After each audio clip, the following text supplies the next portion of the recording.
Tá. Enfim, vocês deram uma olhadinha no resumo que eu mandei pra vocês? Tem bastante coisa nele lá. Essa questão aqui que tá pedindo pra definir gliconeogênese e citar os compostos, na verdade, esses negócios de tipo glicólise, glicogênese, gliconeogênese e glicogenólise, isso é tipo, quando vocês pegam um jeito é bem de boinha, viu? Vou só passar rapidinho aqui neles, que aí já fica fácil para as outras questões também. A glicogenólise. A glicólise vocês já sabem que é quebra de glicose. A glicogenólise é tipo a quebra do glicogênio, que libera glicose no sangue. A glicogênese é a formação do glicogênio. E a gliconeogênese, no caso, ela é a formação de glicose, só que por outros compostos que não são carboidratos. Então, definindo gliconeogênese, é simplesmente uma via que forma glicose a partir de outros compostos que não são carboidratos. Aí a questão pede para você citar esses compostos, são 3. Nesse caso aqui vocês têm que decorar mesmo, porque não tem outro jeito. Que é as proteínas, né, os aminoácidos, exceto a lisina e o... qual que é o outro? Eu sempre esqueço o nome do outro. Cadê? Onde é que eu coloquei aqui?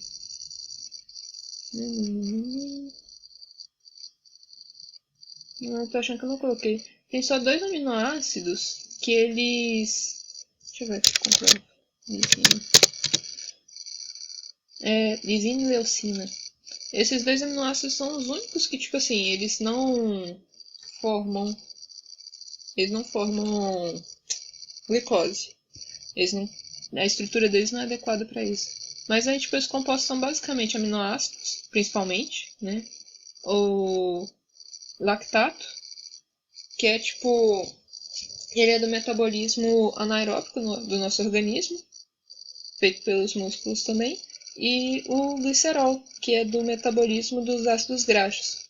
Vocês lembram que quando a gente estava vendo sobre lipídios, tinha os triacilgliceróis, que são tipo 3 moléculas de ácidos graxos, como a de glicerol. Quando o nosso organismo metaboliza os triacilgliceróis, os ácidos graxos são usados para as funções deles, para o ciclo lá de Guinness, e o glicerol ele é usado na gliconeogênese, para formar glicose. Então é basicamente isso, formação de glicose a partir de outros compostos que não são carboidratos. E os compostos são aminoácidos, principalmente, mas também tem o lactato e o glicerol. Ok? Tá dando pra vocês entenderem? Outros compostos que não são o quê? Que não são carboidratos. Ah, tá. Beleza.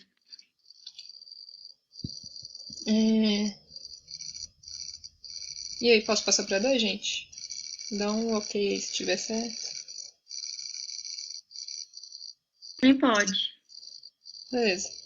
Os tecidos onde a gliconeogênese ocorre. Como eu falei agora, os principais compostos que são usados na gliconeogênese são aminoácidos e o lactato. O glicerol ele é tipo pouco relevante na gliconeogênese, ele raramente é usado, mas é usado também.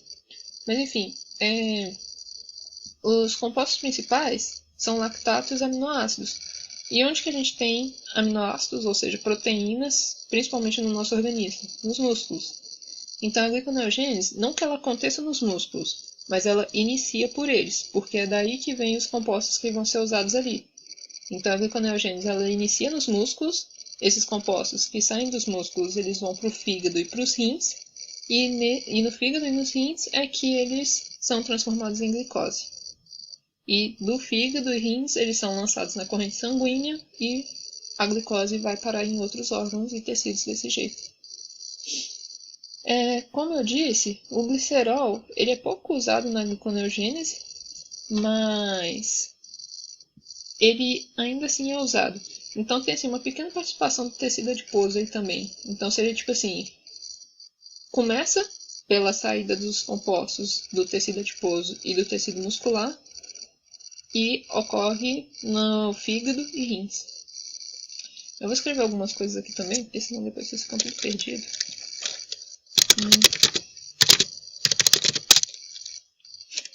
Se vocês tiverem dúvida sobre a 2, vocês já perguntam aí agora, enquanto eu vou escrevendo aqui.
E aí, gente, tá tudo certo até agora?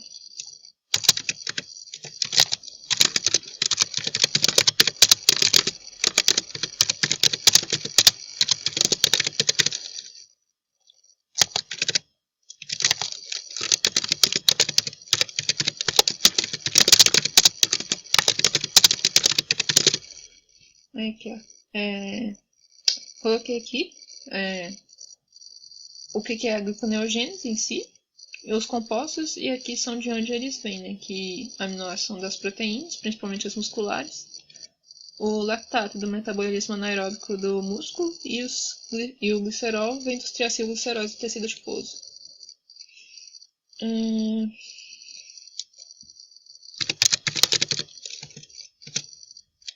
Ô Dani, Oi. rapidinho, ela tinha falado que a gliconeogênese ela é usada no organismo para síntese quando quando acaba, né, a glicose. É só nesse estado que ela vai ser usada, vamos dizer assim, né? É por aí, tipo assim, esses 3 processos, eu vou compartilhar aqui o resumo, que aí vai ajudar vocês a entenderem.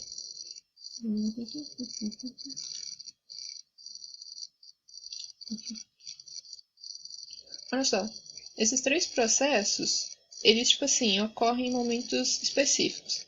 Então, por exemplo, quando a gente acaba de comer, a nossa glicemia está alta, a gente tem muito açúcar no sangue. Então, nosso organismo, ele faz a glicogênese, ou glicogenogênese, que é a formação do glicogênio nos tecidos e principalmente no fígado. Essa reserva de glicogênio que a gente tem no fígado, ela é pequenininha. Então ela vai durar assim cerca de umas 8 horas, ou seja, a gente tem 8 horas de glicose fornecida pelo fígado até a gente fazer outra refeição, né? Pra gente poder fazer outra refeição. Então assim, nesse tempo de 8 horas, o fígado é responsável por ficar liberando glicose para o nosso sangue, para os órgãos que precisam de glicose continuarem funcionando, como o cérebro e as hemácias. Só que aí, o que acontece? Conforme essa glicose do fígado vai acabando, a gente precisa recorrer a outras fontes de glicose, porque o nosso organismo não pode faltar glicose. Vocês sabem o que acontece se a gente tem hipoglicemia, a gente desmaia. Só que aí é o seguinte, ela não é tipo assim, definitivo, sabe? Acabou a glicose do fígado e aí você começa a fazer gliconeogênese. Elas são tipo partes que vão acontecendo simultaneamente. Então, o nosso fígado, depois que a gente já comeu, a gente está de jejum, ele vai fazendo glicogenólise, que é a lise, a quebra do glicogênio que está no fígado e vai liberando a glicose, como eu estava dizendo. Ele vai fazendo esse processo e, ao mesmo tempo que esse processo aqui vai diminuindo, porque a quantidade de glicogênio que tem no fígado vai acabando, o nosso organismo começa a fazer a gliconeogênese. Ou seja, não é tipo definitivo, acabou um, começou o outro. É um vai diminuindo e o outro vai aumentando, entendeu? Então, conforme o glicogênio do nosso fígado vai acabando, o nosso organismo começa a fazer a gliconeogênese, que é recorrer a outras fontes para a formação de glicose, que é os aminoácidos, o lactato e o glicerol. Ok? Mas aí tipo assim, para vocês entenderem e ficar mais fácil, a gente fala que a gliconeogênese ocorre depois de 8 horas de jejum, que é o jejum prolongado. Mas assim, são processos que eles meio que ocorrem simultaneamente, só que depois que a gente acabou de comer, antes dessas 8 horas, a gliconeogênese ela não é muito intensa, porque não tem necessidade. Entendeu? Sim, entendi. Mas eu acho que. Eu não sei se você entendeu a pergunta. Eu falei assim, tipo, é porque ela falou que eu perguntei a ela se tinha como acabar o estoque de glicose no nosso corpo, né?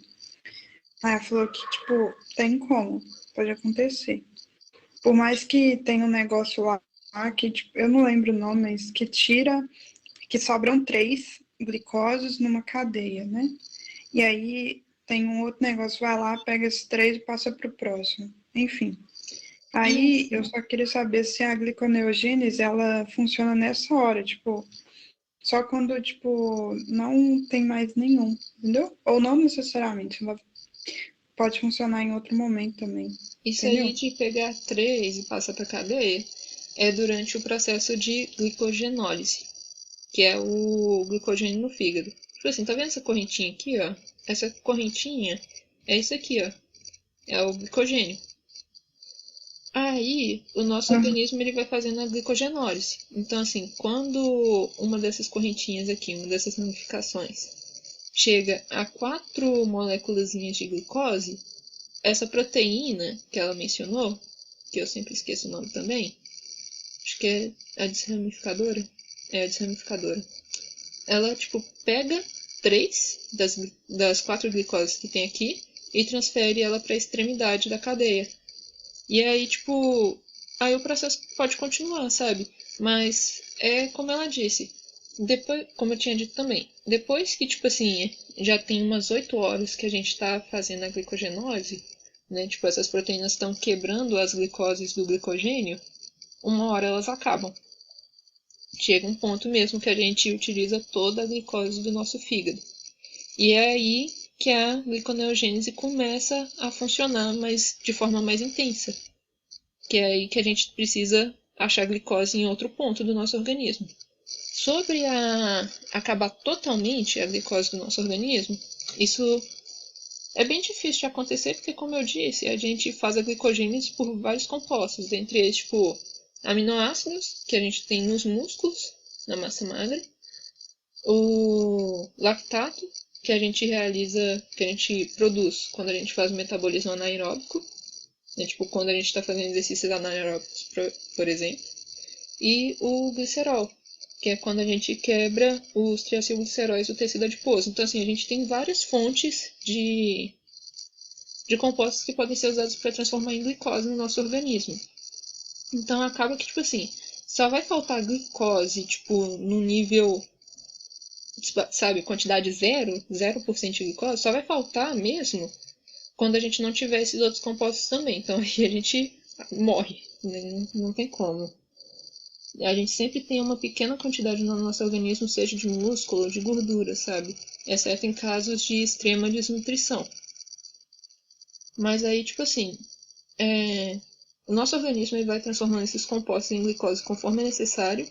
Obviamente, ele não vai pegar e transformar tudo, porque a gente também precisa manter a nossa massa, né, os nossos músculos e tudo mais. Mas aí, conforme a gente precisa, o organismo vai recorrendo a essas outras fontes. Mas normalmente, quando a gente não passa mais do que 8 horas sem comer, nosso organismo vai fazendo a glicogenólise, que é a quebra do glicogênio do fígado. Entendeu?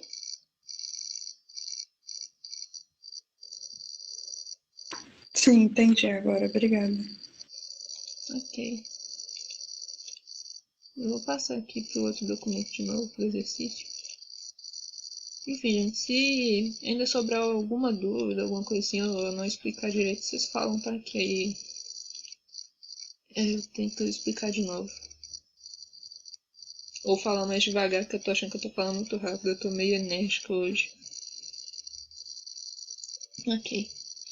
Os tecidos onde ocorre a gliconeogênese, como eu falei, a princípio, tipo, os compostos saem dos músculos, então, tipo, o início seria a saída dos compostos dos músculos e do tecido adiposo. O processo realmente ele ocorre no fígado e nos rins. E no final a gente vai ter a liberação de glicose para a corrente sanguínea. E essa glicose vai ser utilizada por aqueles órgãos e células que precisam de glicose necessariamente para funcionar, como o cérebro e hemácias que não usam nenhum outro composto para produzir energia. Mas aí, se vocês quiserem resumir, a resposta é basicamente isso aqui, ó, fígado e rins. Eu vou parar de corrigir as palavras. Enfim, tudo certo na 2, gente?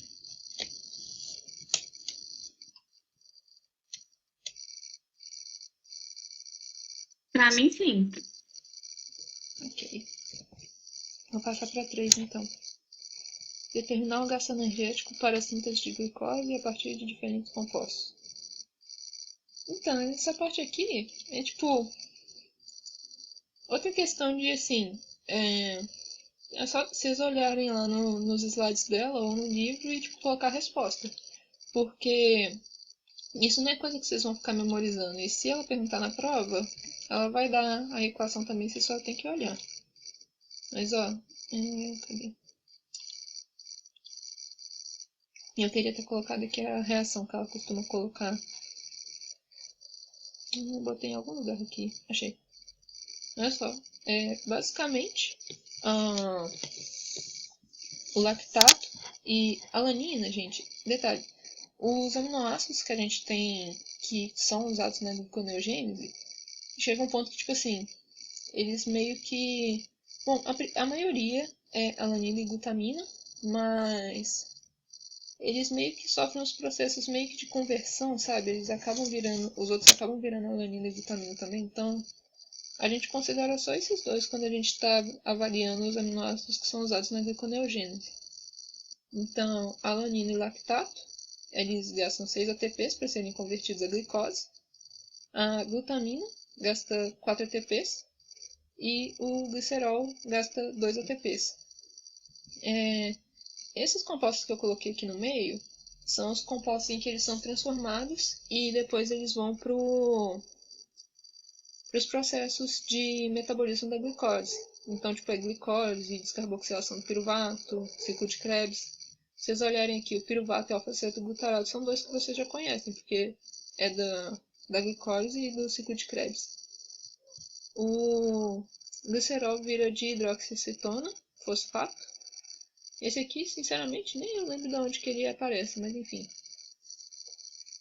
E outro detalhe, esse gasto energético para converter esses compostos em glicose, essa energia que é necessária, ela é fornecida pela oxidação de ácidos graxos, pelo metabolismo de ácidos graxos.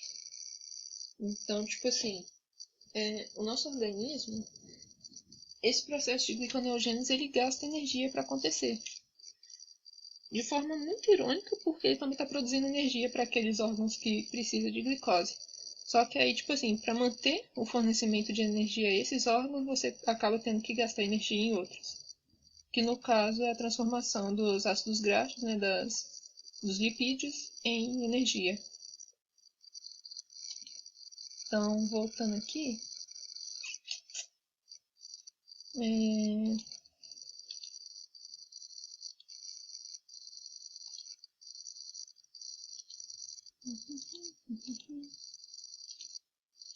Ok, voltei. Enfim, aqui vocês basicamente só vão, tipo, como eu disse, tem um slide dela que já dá a resposta, mas se vocês quiserem, vocês podem só pegar no meu resumo e colocar lá. Que é alanina e piruvato não, alanina e lactato, que gasta 6 ATPs, a glutamina gasta 4 e o glicerol gasta 2. Eu não vou colocar aqui não, mas como eu disse, olhem lá no meu resumo que a resposta tá lá, tá? Bom, papel da insulina e do glucagon na manutenção da glicemia. Essa parte aqui, gente, ela vai entrar em muito mais detalhes lá na frente. Então, se eu fosse vocês, estudava bastante sobre insulina e glucagon, porque provavelmente ela deve cobrar, viu? É uma parte bem importante.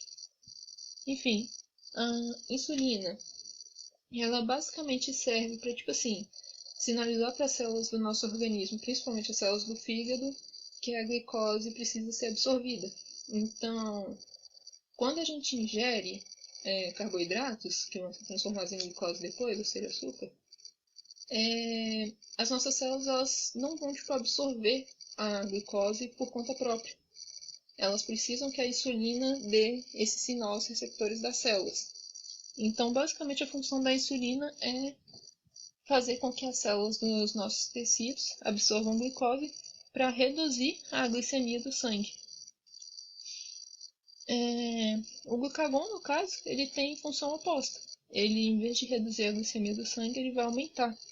Porque o glucagon, ele é lançado do pâncreas ao fígado, e a função dele é dizer para a célula que ela precisa quebrar o glicogênio e liberar a glicose no sangue. Então, o glucagon estimula a quebra do glicogênio. E assim, ele aumenta a glicemia do sangue. É basicamente isso. Deu pra entender? Ou vocês querem que eu fale mais devagar? Escreva alguma coisa aqui, porque eu não tô escrevendo nada hoje. Eu fiquei um pouquinho confusa. Pera, a insulina vai fazer com que o tecido absorva a glicemia e o glucagon aumentar, é isso? Eu vou fazer o seguinte, eu vou escrever aqui, que aí vai ficar mais fácil de vocês entenderem a ideia. Às vezes só falando não dá pra entender. Então, a insulina estimula a absorção de glicose pelos tecidos. Lembrando que glicemia é glicose livre, tá, gente? Então, eu vou colocar glicose livre aqui pra facilitar pra vocês.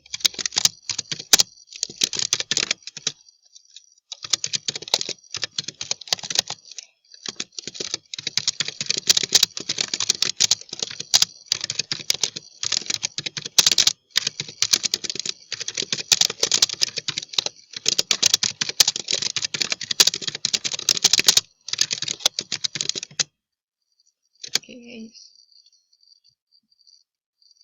É basicamente isso aqui, ó. A insulina, ela é tipo como se fosse um sinalizador, né? Tipo, ela não é um sinalizador, mas ela meio que aumenta a permeabilidade da membrana das células à glicose. Então, quando ela é excretada no sangue, né? Quando ela é secretada no sangue, ela vai fazer com que as células tendem a absorver a glicose. E aí, com as células dos nossos tecidos absorvendo glicose, você vai diminuir a glicose livre no sangue. O glucagon, por outro lado, ele é lançado quando o nosso organismo detecta que tem pouca glicose no sangue, e aí ele estimula a quebra do glicogênio, que vai fazer aumentar a glicemia outra vez. Lembrando que eles são liberados em situações... Como é que fala? Em situações que a gente está fazendo aqueles processos que eu tinha mencionado da glicólise, gliconeogênese, glicogenólise, gliconeogênese. No caso, a insulina, ela é secretada quando a gente está fazendo a glicogênese, ou seja, assim que a gente acabou de fazer uma refeição, tem muita glicose livre no sangue, então a insulina vai fazer com que tanto os nossos tecidos em geral, e principalmente o fígado, absorva essa glicose livre e transforme isso em glicogênio para ficar armazenado. O glucagon, por outro lado, ele vai ver que tem pouca glicose livre, ou seja, são aqueles momentos que a gente já está de jejum há um tempo, e aí ele vai estimular a quebra do glicogênio para a liberação da glicose, que é a glicogenólise.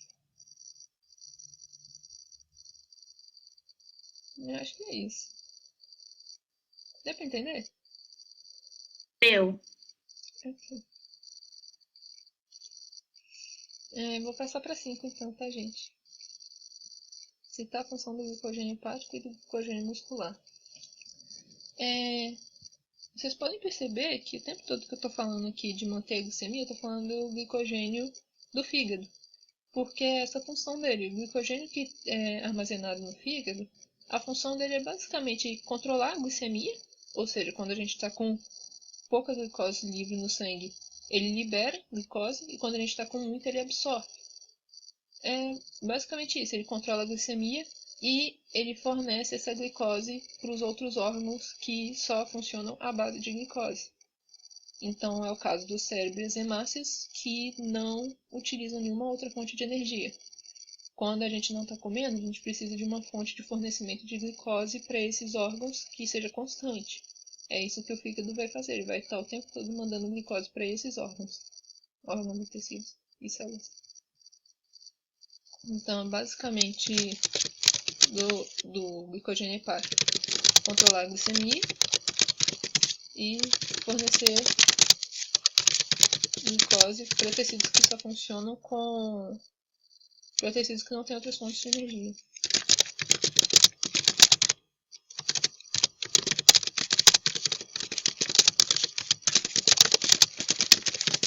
Aqui. E agora, o glicogênio muscular, ele no caso, por causa da forma que são as moléculas de glicose do músculo, né? Tipo, elas não têm a capacidade de sair das células musculares. Então acaba que esse glicogênio muscular, ele só é utilizado na própria célula muscular. E aí ele serve para a gente realizar as nossas ações motoras. Então é basicamente isso. O glicogênio muscular, ele vai fornecer energia para a atividade muscular. E ele não serve para fazer o controle da glicemia. Esse glicogênio não sai da célula muscular. Vou colocar aqui. Glicogênio muscular.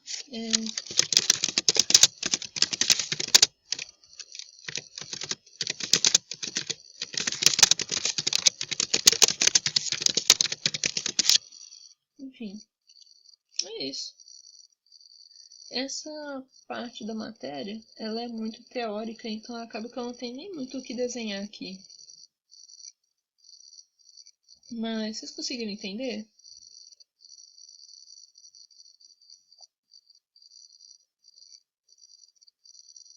Pra mim tá de boa. Ok.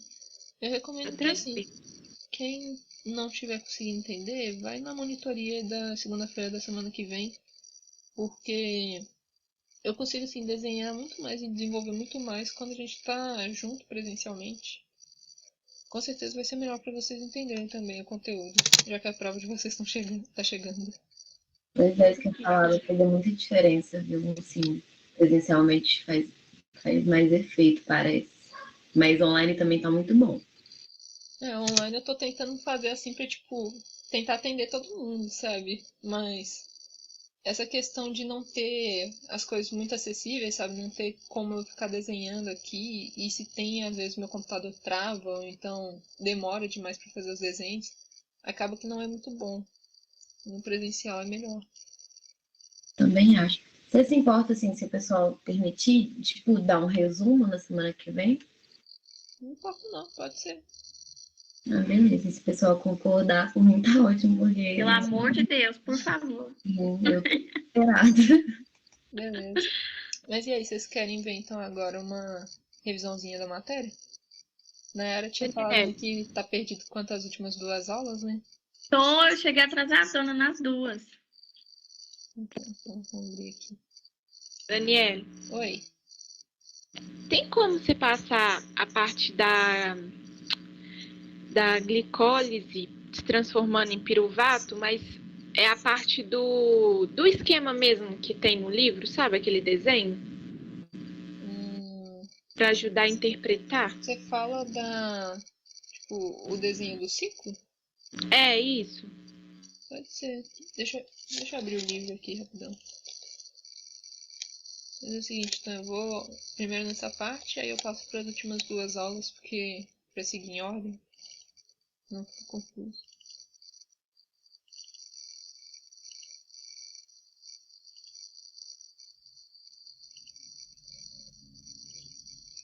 Mas e aí, gente? Tá dando para seguir com os resumos que eu tô fazendo? tipo, tá dando pra entender ele, vocês estão tendo tempo de ler ou não tá tendo.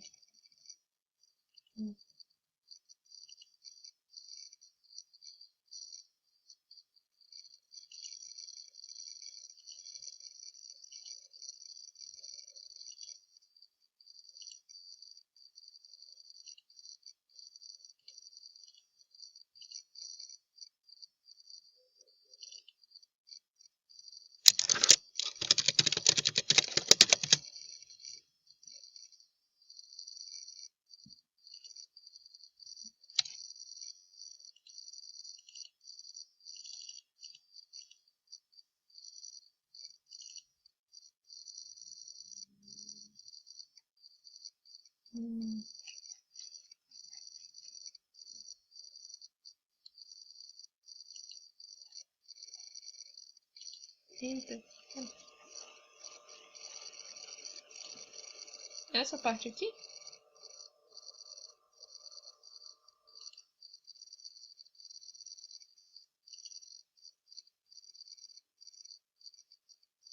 Fernando?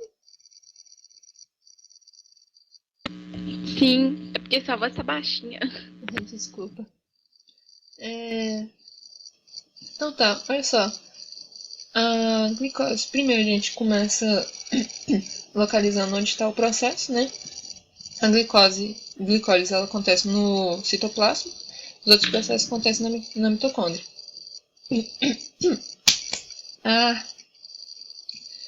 Ela provavelmente não vai cobrar, tipo, essas coisas na prova, tá? Mas se ela cobrar, vai ser alguma coisa bem básica. Tipo, teve a segunda prova do semestre passado, ela cobrou, tipo, ela colocou um ciclo e aí ela pediu pra gente indicar, tipo, reações irreversíveis no ciclo, o que formava o que, quantos ATPs eram liberados naquela etapa. Enfim, ela vai perguntar coisinhas bem simples. Mas isso aqui, essa imagem da glicose, ela na verdade é um resumo de várias reações que acontecem, porque a glicose não é tipo uma reação só, são várias. Tem a glicose, aí ela junta com fosfato, ela vira frutose, aí acontece um monte de coisa. Mas basicamente, resumindo aqui, esse desenho está mostrando que, tipo assim, a glicose, no processo de glicólise, ela vai liberar 2 ATPs, ou seja, você tem tipo 2 ADPs juntando com fosfato, que vai virar 2 ATPs no final das contas. Ela vai liberar algumas moléculas de água. Essas moléculas de água, tipo assim, tem as reações, o nosso organismo ele vai atender às reações, só que ainda assim essas coisas podem ser em quantidades variáveis, sabe? Não dá pra você tipo, afirmar com certeza que vai ser tipo 2 moléculas que vão sair dali. Porque às vezes nosso organismo pode usar aquilo que ele usou para formar a molécula de água em outra coisa. É o caso, por exemplo, da quantidade de ATPs que a gente forma na fosforilação oxidativa, que por causa dos desacopladores e tudo mais, a gente forma uma quantidade variável. E isso aqui são 4H+, e 4 elétrons. Quando aparece isso aqui, de 4 elétrons e H+, significa basicamente formação de coenzimas. Tipo assim, a NADH, por exemplo, NAD+, ela vai pegar um elétron e um H+. A FAD, por outro lado, se eu não me engano, ela pega um elétron e 2 H+. Então, assim, a questão mostra colocando 4H+, e 4 elétrons, porque é o que sai da reação, mas a quantidade de coenzimas que pode formar de NAD ou FAD, às vezes ela é variável também. Tem algumas que a gente já associa que formam, tipo, sei lá, 3 NAD certinho, como no caso do ciclo de Krebs. Mas, como eu disse, isso aqui é tudo variável também. Mas é só você colocar, tipo assim, forma coenzimas reduzidas, que geralmente vai ser, tipo, 2 de NADH, forma 2 ATPs. Isso aqui é certo porque, tipo, por exemplo, na oxidação anaeróbica, que são as que as bactérias fazem, que é só a glicólise, elas utilizam esse processo para liberar energia para os processos delas. Elas não têm a descarboxilação do piruvato, o ciclo de Krebs, então acaba que elas não têm uma fonte de energia muito grande. Elas sobrevivem só com isso aqui. Então nisso vocês podem ter certeza de que são 2 ATPs mesmo, praticamente. E vai formar 2 piruvatos. Os dois piruvatos, no caso, é a quebra da molécula de glicose praticamente ao meio. Porque enquanto a glicose ela tem 6 carbonos, o piruvato ele vai ter 3. Então, uma molécula de glicose forma 2 de piruvato. Mas assim, vocês não precisam entender todo o processo de todas as reações que estão por trás disso aqui. Tanto que eu mesmo nem sei. Eu nunca precisei ficar decorando as reações para poder entender como que funciona. É melhor que vocês entendam geralzão, tipo, a etapa de glicólise e a etapa de descarboxilação do piruvato e o ciclo de Krebs, vocês entendem isso aqui como um todo, do que vocês ficarem tentando compreender a fundo cada uma delas. Deixa eu ver se tem mais alguma coisa da glicólise aqui. Ah, aqui ó. Aqui tem esse desenho aqui, por exemplo, simboliza as reações que acontecem. Como eu disse, são um monte de reações. Aqui, por exemplo, você tem a glicose. Ela vai ligar com fosfato. Aí você gasta os 2 ATPs, como ela tinha mencionado antes. Você tem a formação dessas duas moléculas, que, se eu não me engano, acho que são as de piruvato mesmo. Que momento que forma frutose mesmo? Agora eu não lembro.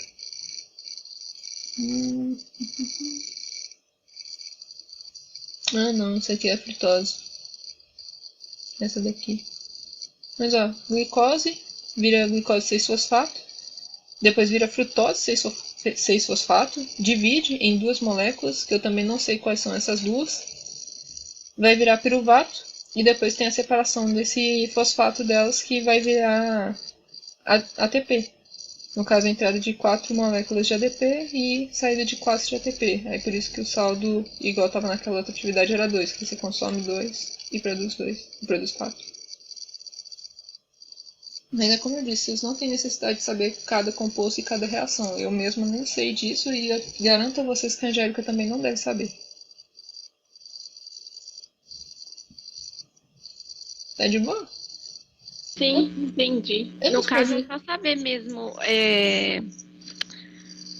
o consumo, o rendimento, né? Essas coisas.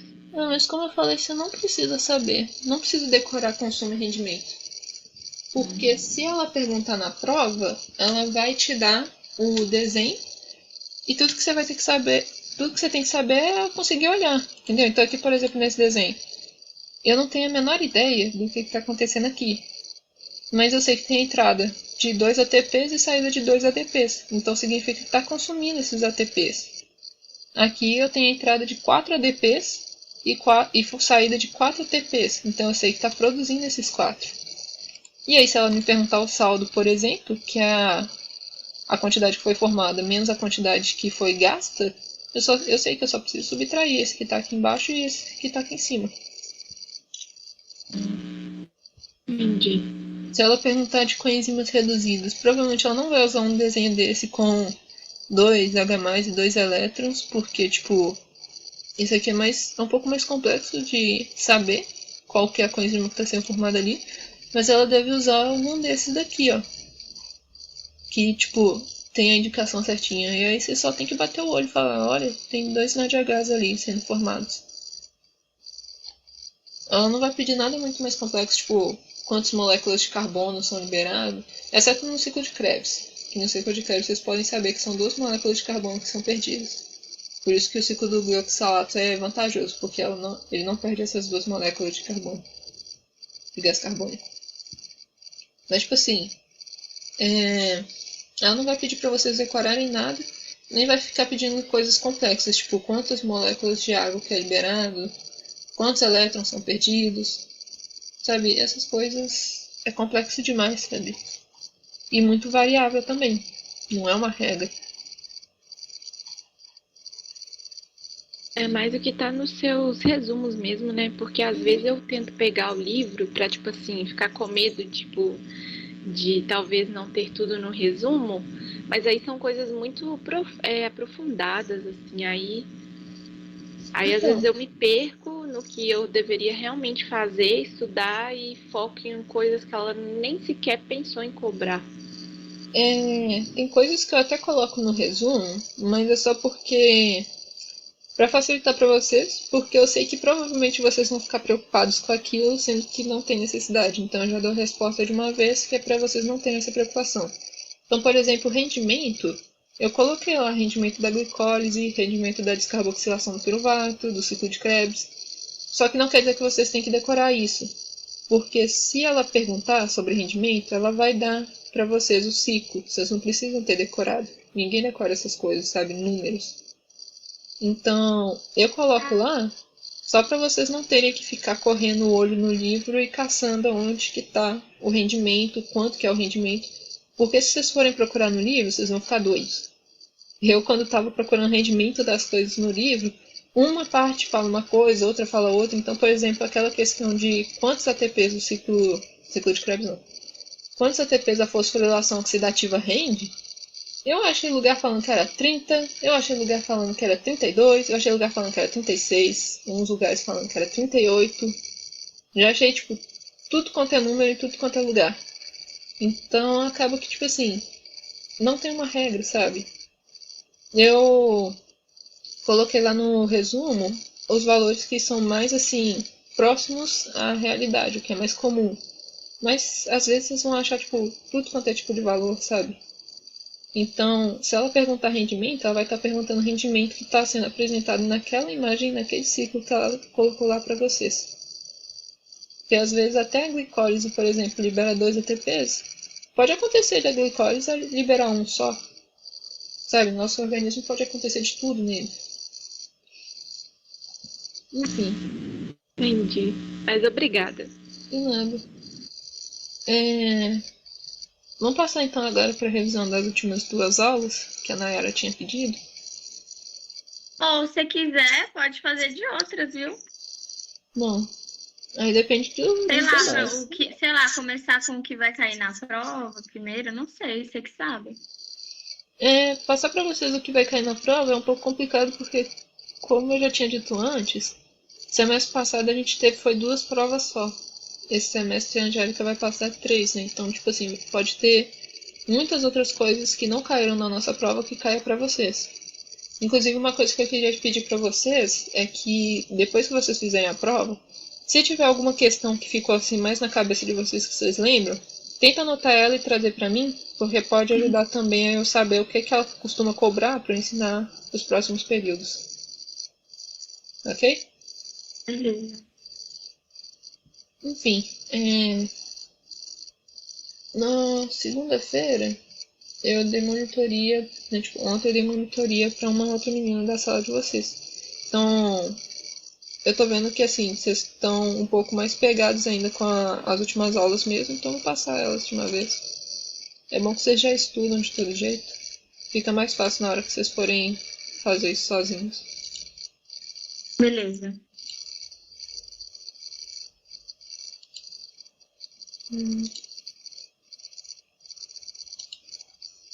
Só para ter certeza.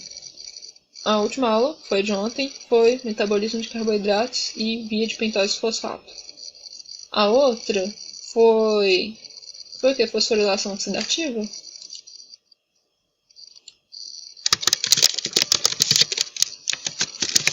Foi isso mesmo. Ok. Só para achar o resumo aqui.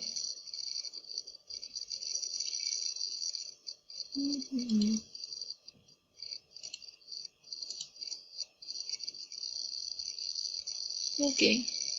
Começando pela fosforilação oxidativa, eu vou entrar nessa parte já imaginando que vocês tenham entendido a glicólise, descarboxilação do piruvato, ciclo de Krebs. Né? Tipo assim, ciclo de Krebs, a principal função dele é reduzir coenzimas e a forma como a gente armazena energia no nosso organismo é na forma de coenzimas reduzidas. A gente só produz ATP conforme é necessário e toda essa energia que nós produzimos fica armazenada na forma de coenzimas reduzidas até que a gente necessite da produção de mais ATP. Bom, a cadeia de transporte de elétrons ela é um processo que, tipo assim, é essencial para manter o ciclo de Krebs funcionando. Porque o ciclo de Krebs ele só acontece se a gente tiver as coenzimas oxidadas para poderem ser reduzidas depois. E para a cadeia de transporte de elétrons, onde elas vão fornecer energia para a produção de ATP. Então, assim, sem a cadeia de transporte de elétrons, a gente não conseguiria reoxidar essas coenzimas, não conseguiria tirar a energia delas para produzir ATP. Então, é basicamente essa é a função delas, reoxidar as coenzimas, fazer bombeamento de prótons, que vai estar acoplando a cadeia de transporte de elétrons à síntese de ATP, a ATPase. Então aqui, fazendo uma revisão breve da cadeia de transporte de elétrons, as coenzimas elas vão chegar aqui nos complexos, no caso no 1 e no 2. Aqui no 1 e no 2 elas vão doar elétrons. O 1 ele vai bombear prótons para o espaço entre as membranas da mitocôndria. Lembrando que essa daqui é a membrana interna da mitocôndria, ela tem duas, tem uma outra externa que fica aqui em cima. O complexo 1 ele vai estar bombeando prótons para o espaço entre as membranas. O 2 vai receber os elétrons, mas ele não vai bombear prótons. E esses dois aqui, eles vão passar os elétrons deles direto para a coenzima Q. Detalhe, o 1 ele não se comunica com o 2. Aqui no desenho a setinha está apontando que o elétron vai para o 2, mas ele não vai. Ele vai direto para a coenzima Q. Então é 1 e 2 passam seus elétrons direto para a coenzima Q. Coenzima Q passa o elétron dela para o 3. Quando o 3 recebe esse elétron, ele vai bombear o próton para o espaço entre as membranas. Depois ele vai passar esse elétron para o citocromo C, e o citocromo C passa para o 4, e o 4 também bombeia prótons.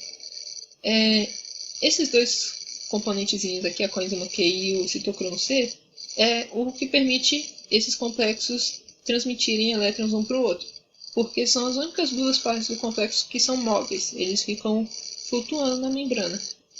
Os outros 4 eles são fixos na cadeia, né, tipo na membrana, e eles não saem do lugar. Detalhe, a gente chama de fosforilação oxidativa, formação da ATP, porque vai estar oxidando as coenzimas. E essa oxidação acontece na cadeia respiratória. A gente chama de cadeia respiratória porque é aqui que acontece a respiração celular. A nível do organismo, a gente faz a respiração pulmonar, né? A gente puxa oxigênio e exala CO2. Mas a nível celular, é aqui que acontece a nossa respiração. Todo o oxigênio que a gente é respirado vem parar aqui, recebendo os elétrons da cadeia de transporte de elétrons. O oxigênio ele vai receber esses elétrons da cadeia de transporte, vai virar uma molécula de água. E essa molécula de água é até mesmo reaproveitada no nosso organismo para assim, não ter uma perda muito grande de água. Voltando aqui, os complexos bombearam prótons para o espaço entre as membranas. Esse espaço aqui ele vai ficar extremamente saturado de prótons, ele vai ficar muito carregado positivamente e ele vai ficar ácido. Todos esses fatores levam os prótons a quererem retornar para a matriz mitocondrial, em que as cargas são diferentes, em que a concentração de H+ é diferente, é menor, e também é um meio menos ácido. Só que por eles serem íons e a membrana ser formada de lipídios... Só um segundo, gente. Oi!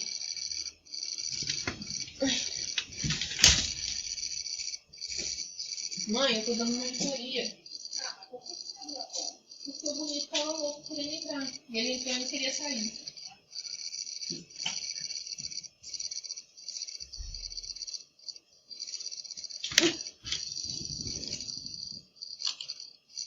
Desculpe, gente, minha mãe tava me chamando desesperada ali. Ok. Artes do ofício, voltando. Onde é que eu tava? Cadê? Ok, achei. Enfim, por causa dessas diferenças de carga, concentração e acidez, os prótons vão querer voltar para a matriz mitocondrial. Só que eles não conseguem atravessar essa membrana.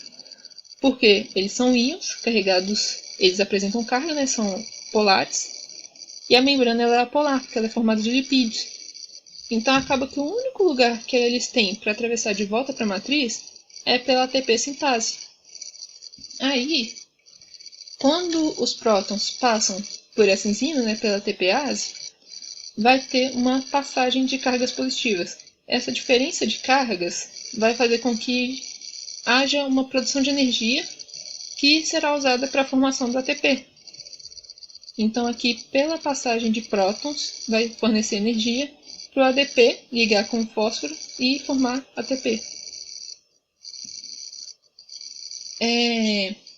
Falando agora do controle da produção desse ATP, a gente pode produzir ATP em maior quantidade ou em menor quantidade, dependendo da ocasião. No caso, esse controle ele é feito pela concentração de ADP. Por quê? Acontece que a concentração de ADP ela é inversamente proporcional à de ATP. Então, quando a gente tem muito ATP no nosso organismo, a gente tem pouco ADP. E quando a gente tem pouco ATP, a gente tem muito ADP. Situações em que a gente tem pouco ATP no nosso organismo são as situações em que a gente está com o metabolismo acelerado, que a gente está praticando exercício, que a gente está precisando consumir ATP para fornecer energia para as nossas células. Então, a concentração de ATP vai diminuir e o ADP vai aumentar. Com esse aumento de ADP e pela exigência energética do nosso organismo, a gente vai tender a produzir mais ATP para tentar normalizar essa concentração que a gente deveria ter no nosso organismo, que seja o suficiente para as células. Então, digamos que assim, o meu organismo funciona com uma quantidade X de ATP. Se eu estou tendo uma diminuição dessa quantidade, porque eu estou praticando exercício, a produção que o meu organismo faz de ATP vai aumentar, para tentar manter a quantidade X. Então, aqui, como a gente está tendo uma demanda energética muito alta, a concentração de ADP está aumentando e a produção de ATP está aumentando também, a gente precisa que todos esses outros processos aconteçam mais rápido para que essa produção seja mais rápida. Então, a gente vai precisar que que o espaço intermembranas acumule H+, mais rápido. Então, para isso, a cadeia de transporte também vai funcionar mais rápido. Então, a partir do momento que a gente está tendo um gasto energético maior e precisando produzir mais ATP, a cadeia de transporte de elétrons vai começar a reoxidar as coenzimas mais rápido, vai fazer o transporte de elétrons mais rápido, vai bombear prótons mais rápido e os prótons vão sair daqui mais rápido também. E isso é o controle respiratório. Como um processo de produção de ATP é acoplado a outro processo de reoxidação das coenzimas, acaba que, por aumentar um, você está aumentando o outro também. E se você reduzir um, no caso, quando a gente volta a estar em repouso, ou seja, se você entra em repouso, a quantidade de ATP vai normalizar, a produção de ATP vai diminuir, porque a gente também não precisa de ATP para mais, você vai reduzir a velocidade com que a cadeia de transporte de elétrons acontece. Tá dando para entender, gente?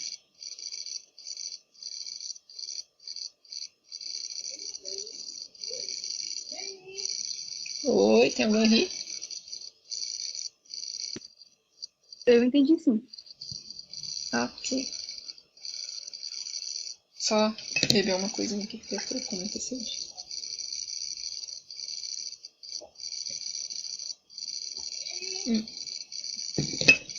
Enfim. Aí, para sintetizar tudo isso que eu falei, eu fiz esse quadrinho aqui. Que no caso, quando a gente está em exercício, você aumenta a concentração de ATP e diminui a de ATP. Então, você vai aumentar a produção de ATP, todos os outros processos que são necessários para essa produção vão acelerar também, para poder manter essa quantidade normal. E em repouso acontece o inverso. Falando agora de outros fatores que podem afetar a cadeia de transporte elétrico e a produção de ATP, como eu disse, a produção de ATP ela pode ser variável, sabe? Esses são os fatores que podem fazer variar a quantidade que a gente produz de ATP, quantidade de coenzimas que a gente oxida de novo. Enfim, os inibidores são um deles. Os inibidores são basicamente substâncias que, detalhe, são letais, eles sempre são ruins, e o que eles fazem é bloquear um dos complexos da cadeia de transporte de elétrons.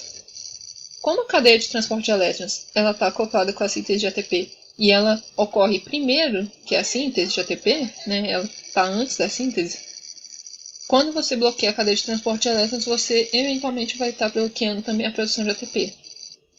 Se não tem elétrons passando aqui pela cadeia, você não vai ter bombeamento de prótons, não vai formar o gradiente, não vai sintetizar ATP. Enfim, sobre aquela questão que estava na atividade da Angélica, de quais complexos ficam bloqueados, quais ficam reduzidos, vocês têm que ter em mente que os inibidores, eles vão impedir que o complexo doe elétrons, mas não vai impedir que ele receba. Então é o seguinte, a cadeia de transporte de elétrons, ela tá o tempo todo transportando elétrons. Então, assim, não é tipo, um elétron entrou no 1, e aí foi para Q, e aí foi para 3, foi para C, foi para 4. Isso não é tipo, um elétron por um elétron. É tipo assim, o tempo todo tem elétron nessa cadeia. Então, ao mesmo tempo que tem um elétron no 1, tem um elétron na coenzima Q, tem um elétron na 3, tem um elétron no citocromo C e tem um elétron no 4 também. E aí, quando você bloqueia um complexo, no caso aqui o 3, por exemplo, aquele elétron que entrou no 3 vai ser o último que vai entrar no 3. Porque ele não vai sair dali mais. Ele não vai, o complexo 3 não vai ter capacidade de doar esse elétron. Então acaba que, como o complexo não tem mais como doar elétrons, a cadeia toda ela fica bloqueada. Todos os que estavam antes dele vão receber os elétrons e vão acabar ficando com aqueles elétrons também, assim como ele, porque eles não vão ter para onde doar. Então, o 1 ele vai ficar reduzido, lembrando que reduzir é receber elétrons. A coenzima Q fica reduzida também. O 2 também fica reduzido. O 3 recebeu o último elétron e não doou mais, então ele fica reduzido também. E o citocromo C e o 4, no caso, eles estão depois. E aí eles vão conseguir doar esse elétron que eles tinham de boa. Só que como o 3 está bloqueado, eles não vão receber mais elétrons depois disso. Já que o único caminho por onde eles podem receber elétrons é através do complexo anterior. Então acaba que eles vão doar os elétrons que eles têm para o oxigênio, mas não vão receber mais. Então eles vão ficar oxidados, já que oxidar é dar elétrons. Essa regra de que o complexo que foi inibido e os anteriores a ele ficam reduzidos e os outros depois dele ficam oxidados, funciona nesses casos em que é o complexo 3, o complexo 4, e até você pode usar ela para o complexo 1. Só que não tem como você usar para o complexo 2. Ele é um casinho à parte. Por quê? O complexo 1 e o complexo 2, eles são independentes um do outro. Acontece que, tipo assim, como os dois mandam os elétrons deles direto para a coenzima Q e não para o outro, acontece que se você bloquear um, o outro ele vai continuar funcionando. O 2 ele vai ficar reduzido, ele vai receber o elétron dele, não vai ter como doar, mas um continua recebendo doando de boa, já que está indo para a coenzima Q e não para o complexo 2. A coenzima Q vai continuar mandando para o 3 vai continuar mandando para o citocromo C e do citocromo C para o 4. Só que para a cadeia ser eficiente, ela precisa que esses dois complexos estejam trabalhando juntos, ao mesmo tempo. Se você bloquear um deles você não vai conseguir suprir a demanda da cadeia com um só. Então acaba que ela fica tão lenta e tão ineficiente que a gente considera como se ela toda fosse bloqueada. Então qualquer um dos complexos da cadeia que você bloquear, você bloqueia a cadeia toda. E com isso você bloqueia a produção de ATP. Falando agora dos desacopladores, que diferente dos inibidores que são sempre ruins, podem ser letais, os desacopladores eles podem ser ruins ou podem ser bons também.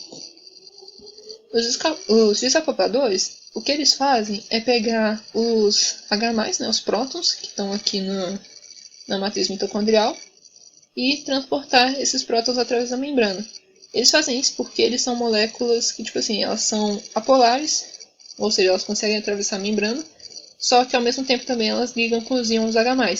Então, se tem um desacoplador aqui, ele vai chegar no espaço intermembranas, ele vai ligar com H+, vai atravessar a membrana, e aqui na matriz mitocondrial ele solta esse H+, então ele impede a formação desse gradiente de prótons. Como eu tinha dito, a cadeia de transporte de elétrons e a ATP sintetase, eles são acoplados um ao outro. Só que como a ATPase está depois da cadeia de transporte de elétrons, se você fazer ela parar de funcionar, a cadeia de transporte de elétrons vai continuar funcionando. Porque a cadeia de transporte de elétrons não depende da ATPase. A ATPase depende dela, ela não depende da ATPase. Então acontece que esses H+ vão ser transportados para a matriz, não vai ter a formação do gradiente de prótons aqui, não vai ter acúmulo de prótons, e não vai ter a sintetização de ATP. Só que a cadeia vai continuar funcionando, as coenzimas continuam reoxidando, os elétrons continuam sendo transportados, os complexos continuam bombeando prótons, só que eles não conseguem formar o gradiente por causa dos desacopladores, e acaba que essa passagem dos elétrons pelos complexos e a passagem dos prótons de volta para a matriz mitocondrial acaba liberando calor. Então essa energia de toda a passagem dos elétrons, a formação da molécula de água, dos prótons voltando para a matriz mitocondrial, essa energia, em vez de ser usada para a produção de ATP, ela vai liberar calor. E essa liberação de calor, como eu disse, ela pode ser ruim, no caso, por exemplo, de substâncias que são externas ao nosso organismo, que vão fazer essa função, só que a gente não tem, naquele momento, essa necessidade fisiológica. Então, nosso corpo vai estar aquecendo mais do que ele precisa normalmente, a gente vai estar gastando mais energia do que a gente precisa também, e acaba que a gente acaba emagrecendo e tendo hipertermia por causa disso, e que pode eventualmente levar à morte também. O livro cita um exemplo de substâncias químicas dessa, que é o caso de trabalhadores que trabalhavam, acho que era numa fábrica de explosivos. Eles estavam expostos a esse tipo de compostos e aí começaram a observar que eles estavam ficando muito magros e tendo febre. E as situações benéficas, que são aquelas em que há a necessidade fisiológica e o nosso próprio organismo supre essa necessidade, que é a necessidade de calor. No caso de animais que vivem em lugares frios, como ursos, por exemplo, eles têm grande quantidade de tecido adiposo marrom que vai conferir a eles o calor necessário para eles poderem hibernar. E mamíferos recém-nascidos, como os bebês que têm tecido adiposo no pescoço, né, mais a região da nuca. Enfim, um detalhe que eu acharia melhor arranjar do que falar disso quando ela está falando de cadeia de transporte de elétrons, mas não sei porque que ela fala aqui, que é sobre a cadeia de transporte de elétrons bacterianas, que no caso dos bactérias também apresenta cadeia de transporte como a gente, só que como eu disse, a nossa cadeia de transporte, a gente chama ela de cadeia respiratória porque é aqui que vai parar o oxigênio da nossa respiração, é aqui que acontece a respiração celular. Existem bactérias que elas são anaeróbicas, né? Como vocês já devem saber, que elas não utilizam oxigênio. Então acaba que o que recebe os elétrons dessa cadeia de transporte de elétrons delas não é oxigênio, mas são outros compostos. No caso, Na3-, Na2-, alguns compostos orgânicos também como fumarato. E elas também podem acabar usando outros compostos também para fornecer os elétrons, em vez das coenzimas como a gente usa. Mas isso aqui é só um detalhe à parte. Eu acho um pouco difícil dela cobrar na prova. Não vou dizer que é impossível, né? Porque eu não sei o que vai cair, mas acho meio difícil. E aqui tem o quadro do rendimento de coenzimas reduzidas e ATPs de cada processo. Isso aqui, como eu falei, eu coloquei aqui para vocês não precisarem ficar procurando a resposta, caso vocês queiram saber sobre o rendimento. Mas se ela perguntar na prova, ela vai dar ou o quadro, ou o ciclo, ou seja lá o que for. Vocês não precisam decorar. E aí? Tudo certo por enquanto aqui na fosforilação oxidativa?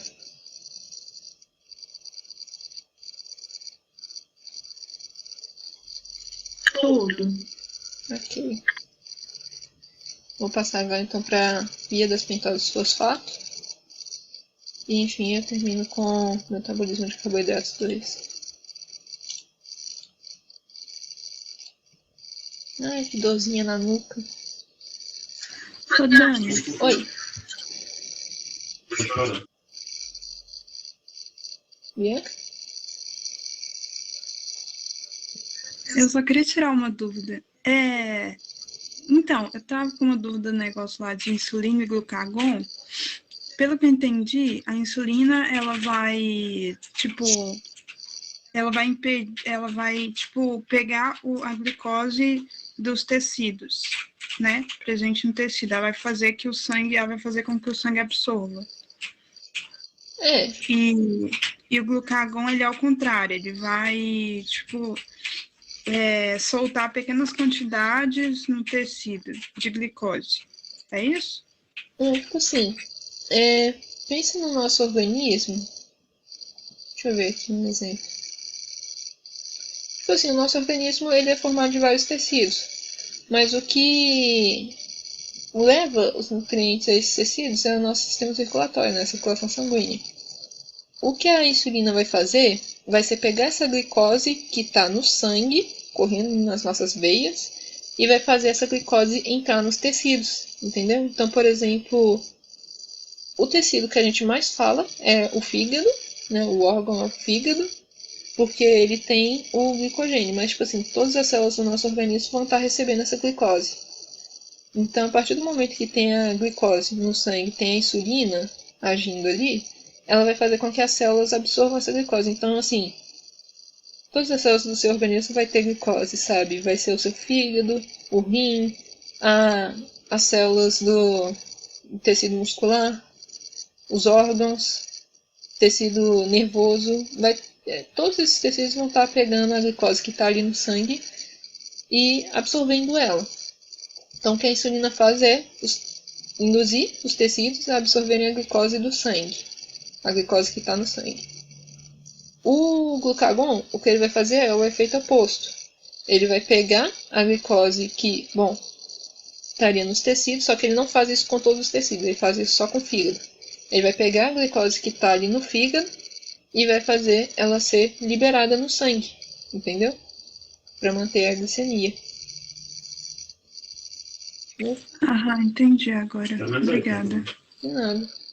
No caso, a glicose dos outros tecidos não é usada para manter glicemia, porque a glicose não tem como sair da célula, só no fígado que isso é possível. Sim, Enfim, via das pentose fosfato. Isso aqui é a via que vai causar mais confusão na cabeça de todo mundo aqui, viu? Sendo sincera. Porque até eu fico confusa nessa via. Bom, ela é uma via alternativa do metabolismo da glicose. Então, por exemplo, a gente tem a glicólise e a gente tem a via das pentose fosfato. A glicose pode ir para qualquer uma dessas duas. Ela ocorre no citosol também, no citoplasma. Então, acontece que os compostos que são formados nela, às vezes, podem ser compartilhados com a glicólise. Os que são formados na glicose podem ser compartilhados com ela. O organismo está o tempo todo assim, como é que fala? Compartilhando as coisas para poder manter aquilo que é necessário, sabe? Aquilo que a gente está precisando na hora. Enfim, como eu já disse, via alternativa de oxidação da glicose, ela vai produzir dois compostos, que são a ribose 5-fosfato, que é componente de nucleotídeos e coenzimas, e a NADPH, que é uma coenzima doadora de hidrogênio para síntese redutivas. Então, o que acontece? A maioria das coenzimas no nosso organismo, elas são formadas, a maioria do que a gente viu até agora, elas são formadas para fazer degradação de nutrientes. No caso, a NADPH, ela é formada para fazer síntese de nutrientes. A função dela é outra. A molécula, assim, o estado da molécula, tipo de NADP+, NADPH, NAD+, NADH, FAD+, FADH2, o estado delas e o que elas fazem, que é oxidar, reduzir, é a mesma coisa. Então, quando elas estão com hidrogênio, elas vão tender a causar redução, a reduzir. Quando elas estão sem o hidrogênio, elas vão tender a causar oxidação. Então, por exemplo, NAD+, vai para o ciclo de Krebs e vai fazer os compostos lá oxidarem. A NADP+, ela também causa oxidação, só que essa não é a função dela no nosso organismo. Então, ela é oxidada no... Como é que fala? Esqueci agora o nome. Treco. Cadê?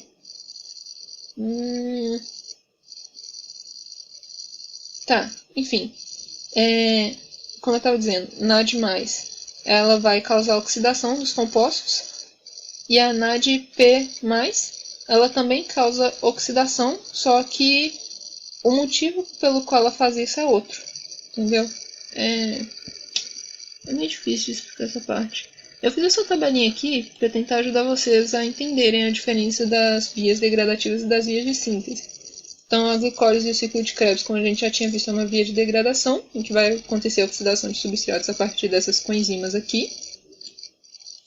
Essas coenzimas, elas vão ser reoxidadas na cadeia de transporte de elétrons. Então, quando elas reduzem a FADH, né, quando elas estão com hidrogênio que elas reduzem, elas vão estar causando oxidação do substrato, e aí depois elas precisam ser reoxidadas na cadeia de transporte de elétrons para que elas voltem a fazer a função delas de continuar oxidando o substrato. Nas vias de síntese, no caso, então síntese principalmente de ácidos graxos, colesterol e hormônios, a gente vai ter a redução dos substratos em vez da oxidação deles. Então a NADPH ela vai oxidar a NADP+, na via de síntese, causando redução do substrato. Ela vai estar perdendo esse H+, esse H+, vai estar sendo doado para o substrato. E depois ela vai para a via de pentose fosfato, que é onde ela reduz outra vez. Essa via de pentose fosfato ela pode ser dividida em duas partes, em que uma não necessariamente acontece dependente da outra, tipo assim, a etapa 1 ela precisa acontecer antes da etapa 2, mas o momento em que elas acontecem é quando o organismo precisa, não tem um momento certo. Então, por exemplo, a etapa 1 acontece quando a gente está precisando de NADPH, e a etapa 2 acontece quando a gente precisa de ribose 5-fosfato, para sintetizar nucleotídeos ou coenzimas. Não, isso aqui é o que eu acabei de falar. Como eu disse, essa via aqui, o maior problema dela é que ela é meio confusa, porque ela funciona o oposto do que as outras que a gente viu. Enquanto as outras serviam para reduzir coenzimas, essa aqui ela serve para oxidar coenzimas. Então assim, ela é meio esquisita, sabe? Mas vocês não precisam se preocupar muito, porque eu acho difícil a Angélica cobrar essa daqui, viu? Talvez ela cobre perguntando, tipo, função da ribose 5-fosfato ou função do NADPH. Mas agora perguntar, tipo, o que faz o que aqui, no caso, quando que NADPH oxida, quando que NADPH reduz, eu acho difícil dela cobrar isso, viu? E isso aqui também, as etapas, eu acho que ela também não deve cobrar, viu? Mas, como eu disse, isso é só o que eu acho. Eu não posso afirmar com certeza porque a prova agora é totalmente diferente.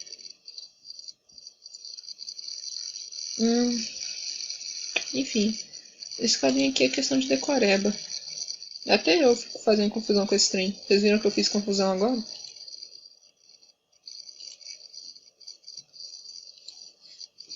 Esqueci de perguntar se deu pra vocês entenderem.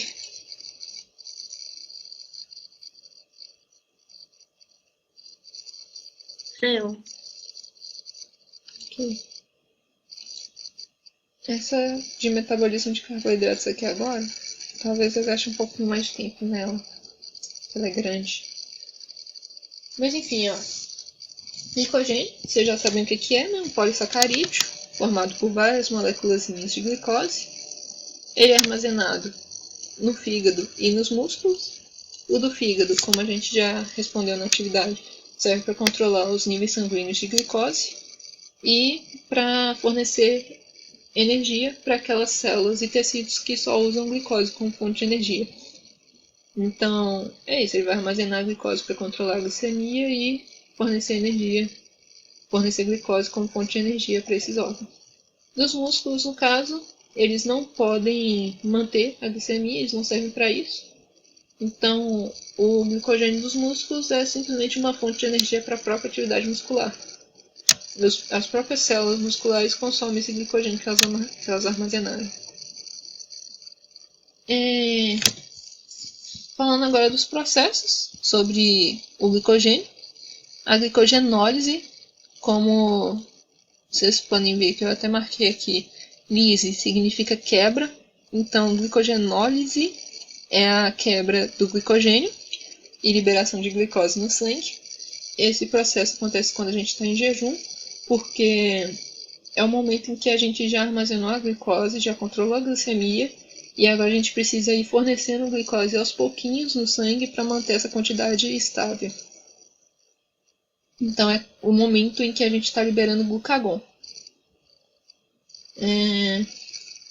Isso aqui, detalhe, isso aqui caiu na prova dela do semestre passado, perguntando, era uma questão de verdadeiro ou falso, eu acho, que falava se a glicogenólise é um processo rápido ou um processo lento, sabe? Tipo um negócio assim.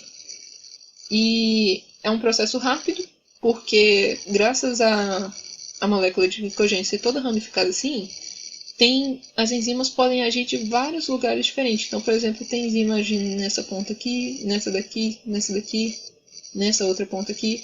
Então, assim, como as enzimas podem agir simultaneamente em vários pontos da cadeia de glicogênio, acaba que o processo acontece muito mais rápido do que se fosse uma cadeia linear.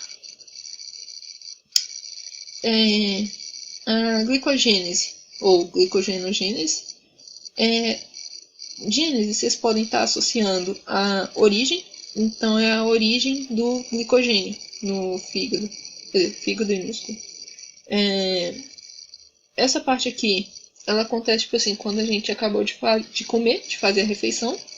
Então é quando o nosso organismo está liberando insulina, está fazendo a glicose entrar nas células e a glicose vai ser colocada de forma alinhada, por assim dizer, por umas enzimas, que é a... Cadê? Eu tinha colocado elas aqui. Que é a glicogênio-sintase e a enzima ramificadora. Então as moléculas de glicose que estão no sangue vão entrar no fígado e vai formar aquela árvore de glicogênio. Esse processo, parte importante disso aqui, para ele acontecer, precisa que a glicose seja ligada a uma molécula de UDP, uridina de fosfato glicose. Isso aqui vocês não precisam entender a fundo. Vocês só precisam saber que a glicose só vai entrar no fígado a partir do momento que ela estiver ligada com esse sinalizador aqui. Sem ele, isso não acontece. Bom, também é necessário que já tenha uma cadeia formada de glicogênio, né? Ou pelo menos tenha permanecido um único núcleozinho de glicose, né? Essa moléculazinha roxa. Tenha permanecido um núcleozinho de glicose no fígado, para que todas as outras moléculas de glicose possam ser ligadas a esse núcleo e formar a cadeia de glicogênio. Às vezes acontece a gente acaba degradando toda a glicose que a gente tem no fígado, né? Todo o glicogênio. E inclusive esse primer também, essa cadeia já formada. Que é como eu tinha dito para Bianca, que às vezes acontece da gente consumir tudo. Quando isso acontece, o nosso organismo ele vai produzir uma enzima que ela mesma se converte em um núcleo depois. Ela ela vai pro fígado e aí lá no fígado ela mesma se transformar em um núcleo de glicose para começar toda a cadeia outra vez. Enfim, tem um gasto de 2 ATP por unidade de glicose, eu acho difícil dela perguntar isso. Ok, enzima ramificadora. As enzimas também, que eu não falei na parte anterior da glicogenose. Isso aqui eu também acho difícil dela cobrar, mas ainda assim é bom vocês saberem porque existe a possibilidade. A glicogênio fosforilase é a molécula que vai quebrando cada unidadezinha de glicose ao longo da cadeia.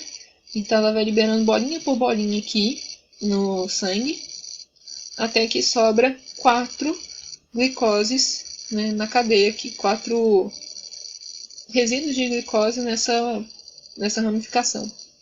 E aí que vem a enzima desramificadora, que vai cortar essa cadeia aqui, essa ramificação, vai pegar 3 dessas glicoses e vai colocar numa outra parte da cadeia em que a enzima fosforilase pode continuar atuando, tirando resíduo por resíduo, até acontecer aqui o mesmo caso que aconteceu nesse outro. Aí a enzima desramificadora vai pegar e fazer isso outra vez. Esse nucleozinho roxo aqui, ele depois tem uma enzima, eu não lembro qual que é que atua nessa parte aqui, é uma dessas duas eu acho. Mas enfim, esse nucleozinho depois ele é destacado da cadeia e ele mesmo vira uma moléculazinha de glicose. Esses outros aqui eles viram glicose 6-fosfato, alguma coisa assim. E o roxo aqui no caso ele vira uma molécula de glicose normal mesmo. Mas detalhes à parte que ela provavelmente não vai cobrar também, porque eu acho que ela nem fala isso na aula. Tá, síntese de amido, vocês precisam saber que ela acontece basicamente da mesma forma que a síntese do glicogênio. E, só tem os detalhes a mais que acontecem com a planta, mas eu acho que ela deve cobrar isso mais pra frente, porque ela vai passar aula de fotossíntese pra vocês depois. Mas aí, parte do carbono que é assimilado na fotossíntese, ele vai formar amido, outra parte né, vai formar amido no cloroplasto, outra parte vai ser mandado para o citoplasma e para outras partes, outros tecidos do vegetal, para poder formar a sacarose, né, que é o açúcar dos vegetais.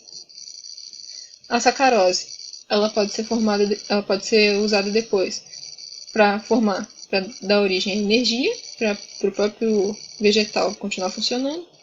Pode originar polissacarídeos de reserva, que é o caso do amido, ou seja, a sacarose também pode acabar virando amido depois. E pode virar polissacarídeos estruturais, como celulose e lignina, que são presentes nas células vegetais para manter a estrutura do vegetal. São, no caso, polissacarídeos lineares ao invés de ramificados, igual o amido e o glicogênio. Mas aí o processo que ocorre essa formação é o mesmo da glicogênese, que vai ter uma enzima ramificadora, que vai formar as ramificações, e vai ter uma outra enzima que vai estar, como é que fala? Ligando o sinalizador, a glicose, e fazendo ela entrar na célula, que no caso, aqui em cima é a glicose sintase. Aqui embaixo não sei se é a glicose sintase também. Não, aqui é a amidosintase.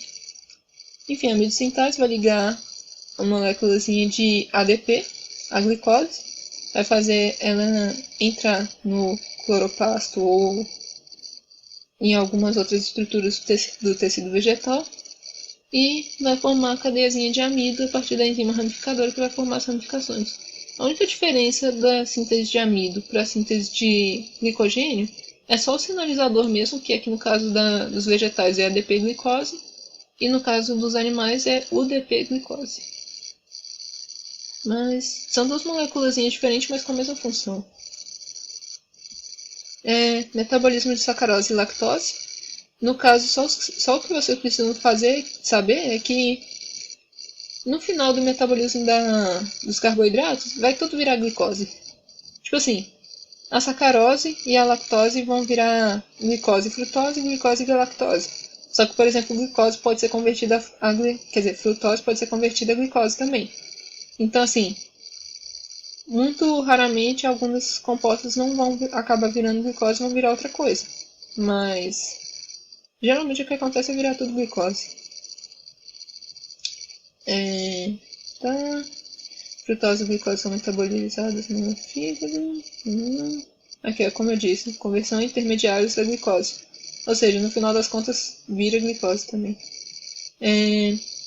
Deficiência de lactase, que eu acho que muitos de vocês já devem conhecer, que é a intolerância à lactose, inclusive eu tenho. Tristeza. A glicose, ela não é hidrolisada no intestino delgado e aí sofre fermentação bacteriana. Isso aqui, acho difícil dela cobrar também.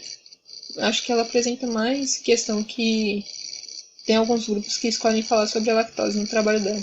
Inclusive, se vocês quiserem tirar dúvidas sobre o trabalho dela, pode também, tá, gente?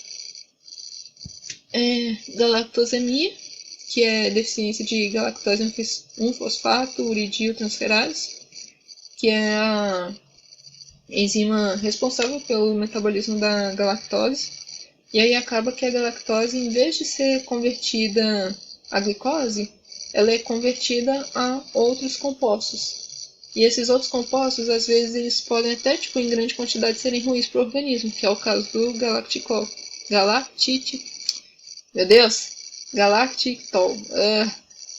Enfim, o acúmulo dele acaba levando a catarata.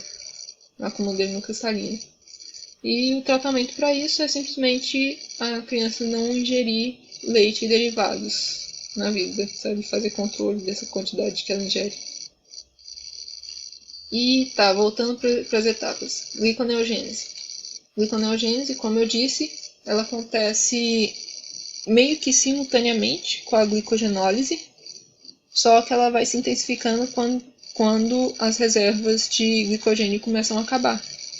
Então, por exemplo, quando a gente acabou de comer, o glicogênio vai ser absorvido pela glicogênese, no processo de glicogênese.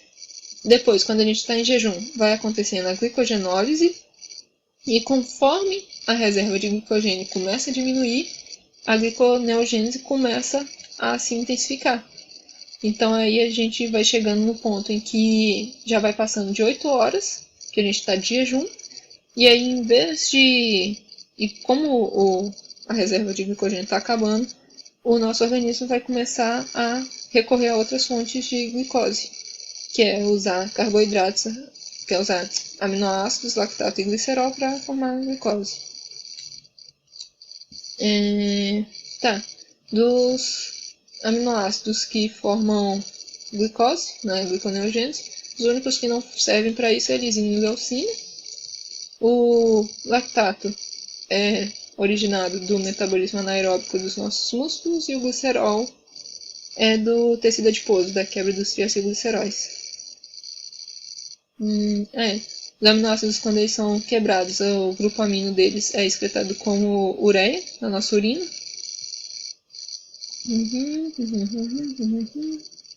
Isso aqui já falei.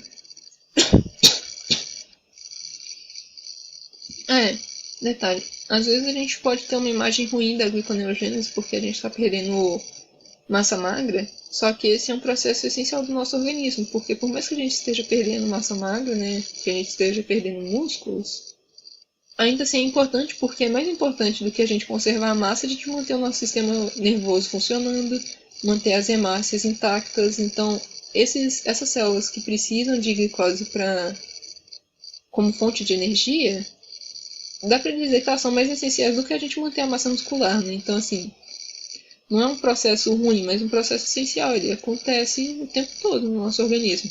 Ele só fica mais intenso se a gente não comer direito. Como eu já tinha dito, esse processo ele gasta ATP, e esse ATP ele é fornecido pela oxidação dos ácidos graxos.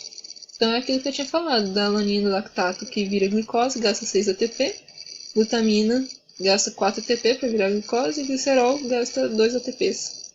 Isso aqui é questão das reações do balanceamento estequiométrico. Só que assim, se ela cobrar, ela vai dar para vocês a equação lá na prova.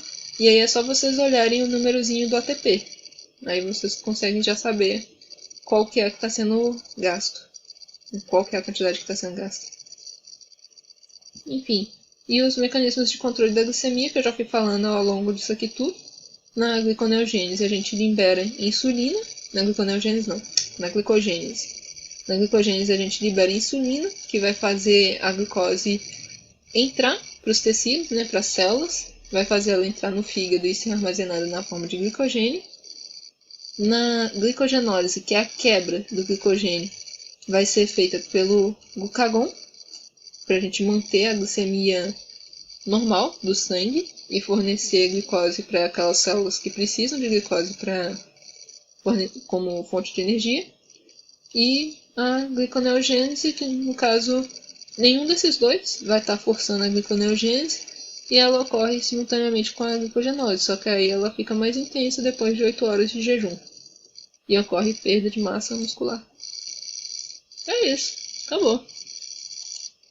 Como eu disse, essa parte é grandinha, mas assim, se vocês pegarem e fizerem um resumo no caderno de vocês das 4 etapas, dos 4 processos, né, glicose, glicogênese, glicogenólise e gliconeogênese, vocês conseguem fixar rapidinho isso aí, tá? Enfim, gente, alguma dúvida?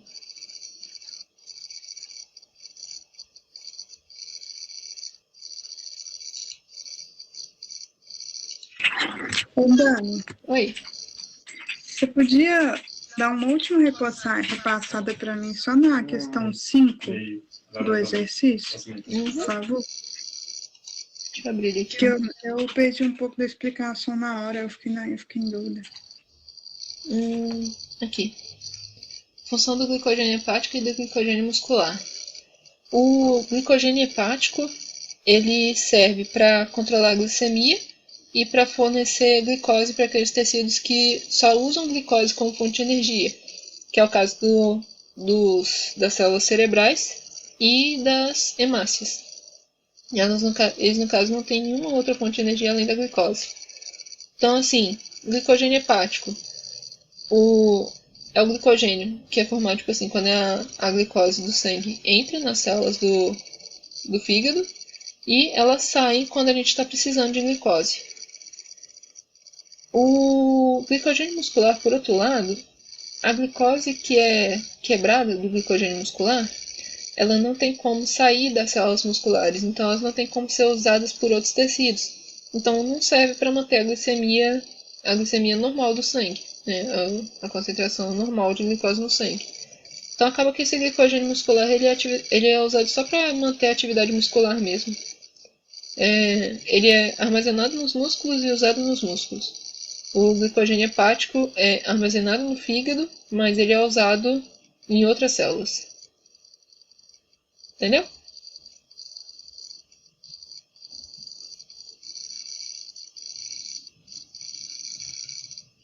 Entendi. Eu tinha visto aqui que o glicogênio hepático, ele tem reserva, né? Uhum.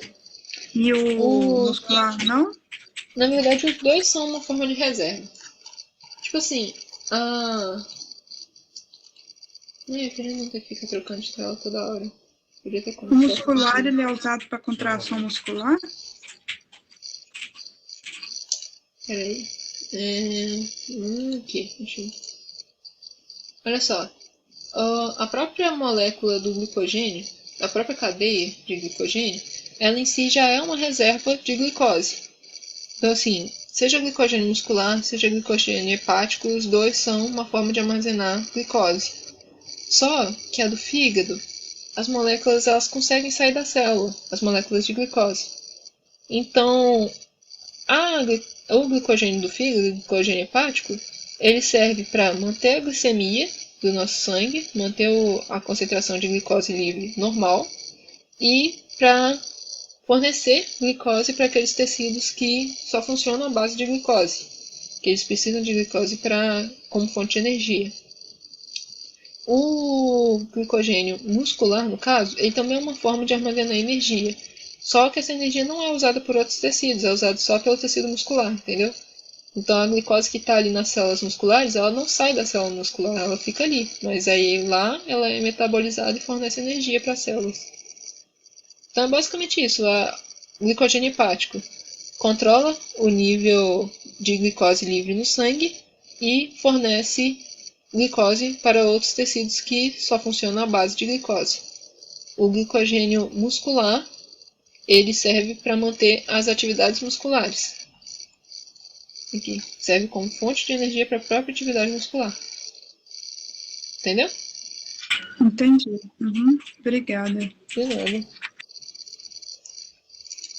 E aí, gente, mais alguma dúvida? Se vocês quiserem que repete alguma coisa sobre o exercício, eu faço aqui de novo.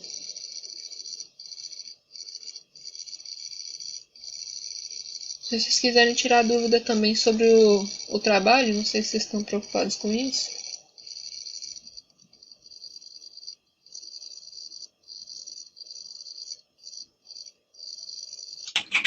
Pra mim tá de boa por enquanto. Você pode voltar só na 1, que eu entendi da 2 para baixo. A 1 eu ainda não sei porque eu não entendi. Ok.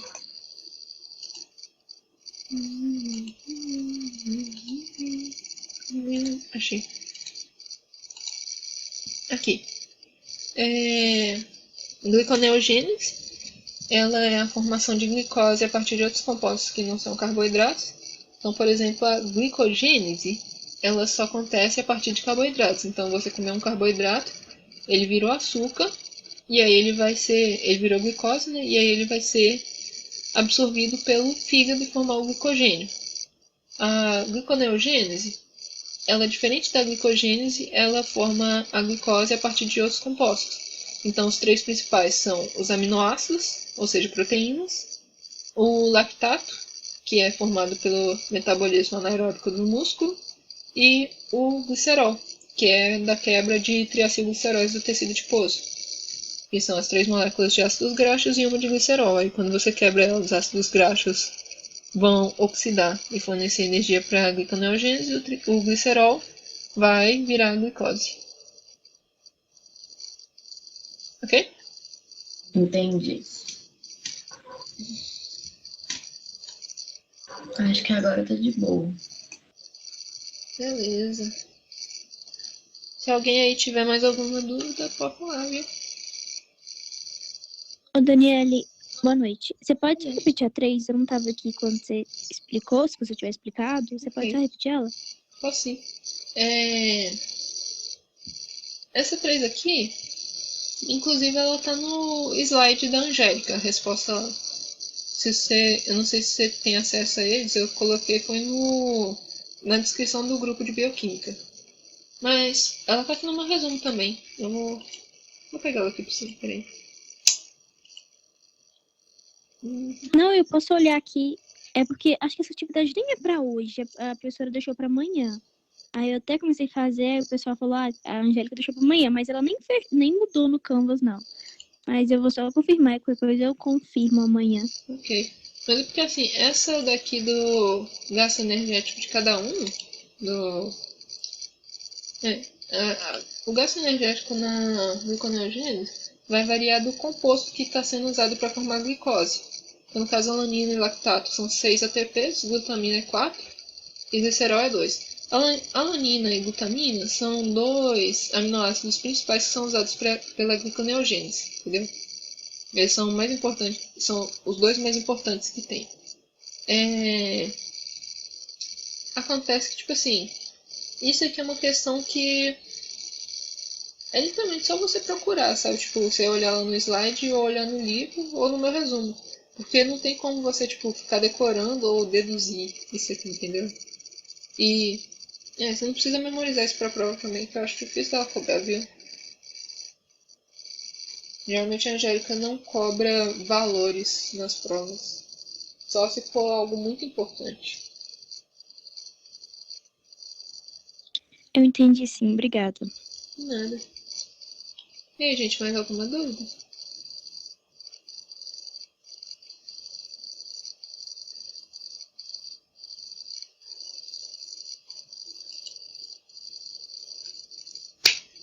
Acho que não. Acredito que agora tá tranquilo. Tá bom. Agora eu tô tranquila, eu acho. Ok, eu vou encerrar a gravação então. Vou fechar a chamada, mas aí se vocês tiverem qualquer dúvida para estudar ou com exercício ou qualquer outra coisa, vocês podem me mandar mensagem, tá?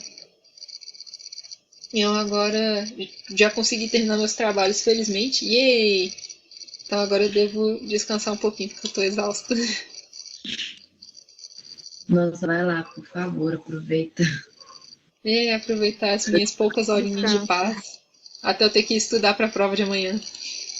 Nossa, pelo amor de Deus, vai. Vai lá descansar. Enfim, Muito boa noite obrigada, pra vocês, gente. Qualquer Tchau, coisa vocês me obrigada, chamam viu? aí. Obrigada. Boa prova, mãe. Tchau, Daniele, obrigada, ajudou Tchauzinho. muito. Tentem comparecer na monitoria da semana que vem, viu? Pode deixar que a gente vai falar. Beleza. Pode deixar. Falou. Tchau. Tchau, Dani. Obrigada. De nada.